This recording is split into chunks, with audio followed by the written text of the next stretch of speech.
Alors nous allons nous attaquer à ce qu'on appelle l'étude qualitative d'une équation différentielle. Alors l'étude qualitative, elle se fait lorsqu'on ne peut pas trouver la solution d'une équation différentielle, mais qu'on désire néanmoins en trouver certaines propriétés. Le plan d'action pour cette étude qualitative sera une phase de modélisation, qui est d'ailleurs commune à toute étude d'équation différentielle, une phase de recherche des solutions constantes, l'étude des variations, qui se résume principalement à l'étude du signe de la dérivée, et enfin l'étude des limites ou de la limite en plus l'infini. Notre exemple sera ce qu'on appelle une fonction logistique qui modélise une population, l'évolution d'une population Y dépendant du temps t, mais qui n'évolue pas de façon libre de contraintes. Au contraire, elle est plafonnée à un certain majorant qu'on va appeler M, le maximum, si vous voulez, que cette population peut atteindre, le plafond étant causé par des contraintes, par exemple, environnementales, la quantité de nourriture, qui, par exemple, peut limiter une population à un plafond. Alors, au point de départ, raccrochons-nous à la classique population malthusienne, où le taux d'accroissement, vous le savez, dès qu'on parle de taux d'accroissement ou de vitesse d'accroissement, il faut penser à la dérivée. Le taux d'accroissement est proportionnel à la population. C'est l'équation basique de l'étude des populations. A priori, plus la population est nombreuse, plus elle fera de bébés, et par conséquent, plus son accroissement par unité de temps, qui n'est autre que de la dérivée, sera grande. Mais maintenant, nous voulons aussi faire entrer dans notre équation de base le principe que lorsque y de t atteint le plafond, elle stagne. C'est ça, atteindre le plafond. C'est au moment où elle atteint le plafond, M, la population doit stagner. Et pour rendre compte de ce phénomène, on va ajouter à k fois y un facteur qui s'annule quand y vaut m. Le facteur le plus simple, il y en a d'autres, mais le facteur le plus simple qui s'annule lorsque y vaut m, c'est m moins y, tout simplement. Quand y sera égal à m, quand on aura atteint le plafond, si jamais on l'atteint, eh bien on aura m moins m qui sera nul. Et ainsi, si j'ajoute donc ce facteur m moins y à ma dérivée, lorsque y sera m, la dérivée sera nulle, l'accroissement de y sera donc nul, la population va stagner au plafond m. Voilà donc l'équation qui modélise ma situation d'une population plafonnée à m. Passons à la recherche des solutions constantes. Qu'est-ce que j'entends par solution? Une solution, c'est une fonction qui satisfait l'équation différentielle. Pour que cette solution soit constante, de manière générale, pour qu'une fonction soit constante, il suffit que sa dérivée soit nulle, tout simplement. Mais la dérivée, justement, nous la connaissons, c'est k fois y fois m moins y. C'est un produit. Et on sait qu'un produit sera nul lorsque l'un des facteurs sera nul. Alors K, c'est le coefficient de proportionnalité de l'accroissement de la population par rapport à la population. Donc évidemment, il n'est pas nul, sinon la population tout simplement ne croîtrait pas. Donc si ce produit est nul, c'est que l'un des facteurs est nul, mais K ne peut pas être nul, donc c'est forcément Y de T qui est nul, ou bien M moins Y qui est nul, et dire que M moins Y est nul veut dire que Y égale M. Donc nous avons deux possibilités pour avoir une population constante. C'est soit qu'elle est nulle, bah oui évidemment, si elle est nulle au départ, elle va rester nulle tout le temps, la population sera constante, finalement c'est de bon sens. Soit Y de T est égal à M, bah oui, si au départ elle est déjà au plafond, elle va tout simplement stagner, rester au plafond de manière constante. Donc ce sont deux solutions qui sont naturellement des solutions constantes. Mais bien entendu, ce cas-là, de solution constante, n'est pas très intéressant. Ce qui nous intéresse, nous, c'est le cas général où le point de départ, c'est-à-dire la population au temps zéro, n'est ni nul, ni déjà le plafond, mais bien est entre 0 et le plafond. Alors pourquoi avons-nous regardé les solutions constantes? C'est parce que nous avons un théorème qui s'appelle le théorème de Cauchy-Lipschitz, que j'ai écrit ici sous une forme simplifiée, il y a une forme plus sophistiquée, mais de manière simplifiée.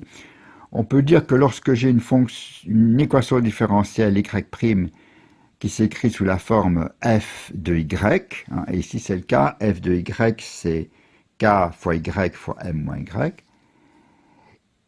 Si jamais cette fonction a une dérivée qui existe et qui est continue, alors, nous dit Cauchy-Lipschitz, les deux solutions de l'équation différentielle ne pourront jamais se croiser.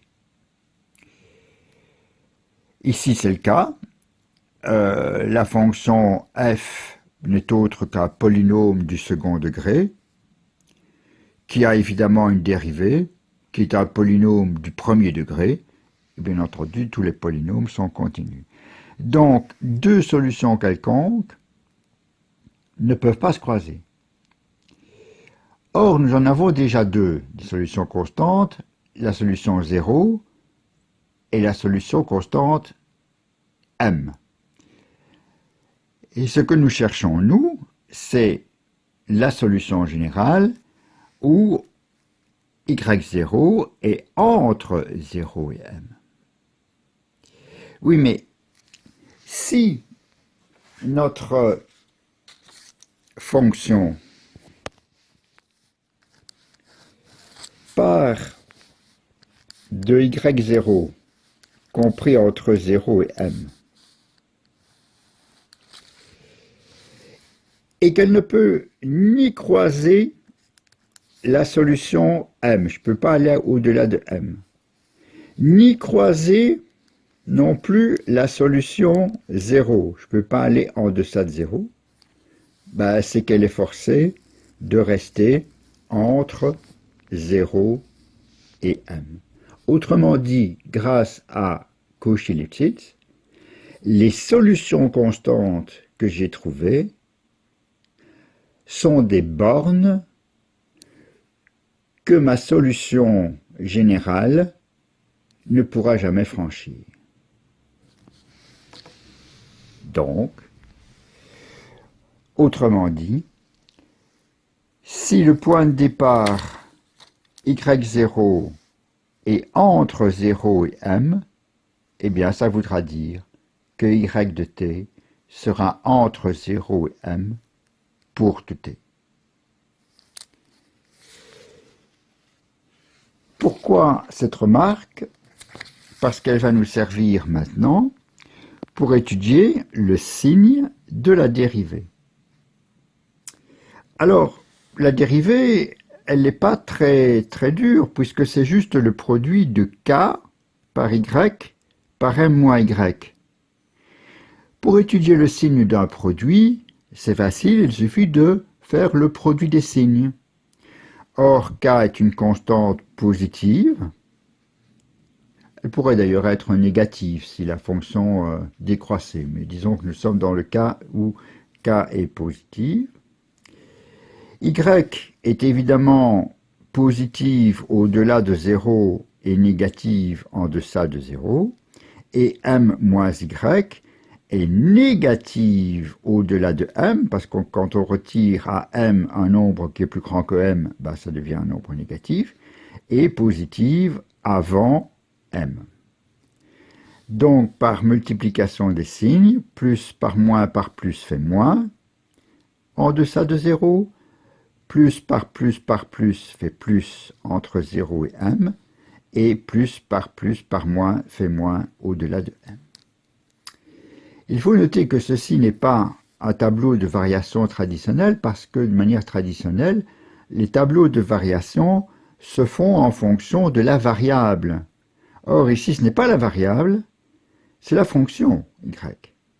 Donc ce n'est pas un tableau de variation qu'il faut lire comme on en a l'habitude. Il faut le lire autrement, parce que justement nous avons vu avant que y de t était coincé ici entre 0 et m.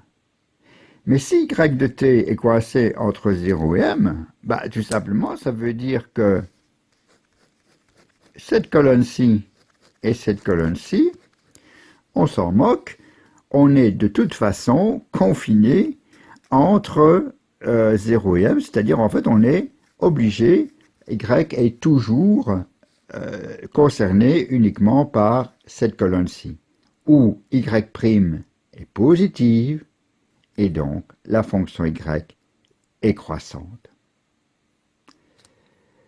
Ok, donc nous avons vu que y est croissante. Bien, c'est déjà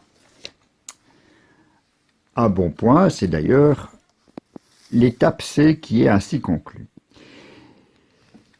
Maintenant, nous avons, récapitulons, une fonction dont on sait qu'elle est croissante, mais on sait aussi qu'elle sera toujours, pour tout t, en dessous de m. Elle est donc ce qu'on appelle croissante majorée. Une fonction qui reste en dessous d'un certain plafond, c'est une fonction majorée. Or, il y a un autre théorème qui dit que si y est croissante et majorée, et de manière symétrique, ou bien plutôt de manière symétrique si elle est décroissante et minorée, alors y de t a une limite finie. Pourquoi? Eh bien parce que c'est compréhensible. J'ai un plafond m. Mais je sais maintenant que la fonction est croissante. Elle ne peut donc pas filer en plus l'infini, c'est impossible, elle devrait dépasser m. Mais si elle est croissante, et si elle ne peut pas dépasser m, ça veut dire qu'elle est obligée de stagner à un certain moment. Ici, je donne l'impression qu'elle stagne en m, mais je pourrais imaginer qu'elle stagne en un certain L, en dessous de m, tout en étant croissante. Continue à monter, mais en s'infléchissant. Ça veut donc dire que si elle est croissante et majorée, elle finit par stagner autour de L. L est la limite de y de t quand t tend vers plus l'infini, et cette limite est finie, même on peut dire plus petite ou égale à m, forcément. Mais si elle stagne Ça veut dire autre chose aussi. Ça veut dire que son accroissement devient de plus en plus faible. Or, le taux d'accroissement n'est rien d'autre que la dérivée, donc dire qu'elle stagne, c'est aussi dire que la limite de la dérivée est nulle. Ok, donc fonction croissante majorée signifie d'abord que la limite de y quand t est envers plus l'infini est une limite finie, L appartenant à R, et que, à condition que y soit dérivable, évidemment, la limite de la dérivée, c'est 0. Dans notre cas, c'est quoi y'? C'est le produit k, y, m moins y. Pour que la limite de ce produit k, y fois m moins y soit nulle, il faut forcément que l'un des facteurs ait pour limite 0. Ça ne peut pas être k, qui est une constante, non nulle. Donc, c'est y de t qui tend vers 0, ou c'est m moins y de t qui tend vers 0. Mais dire ça, ça veut dire que L est nul, et dire ça, ça veut dire que la limite de y c'est m, autrement dit que L c'est m.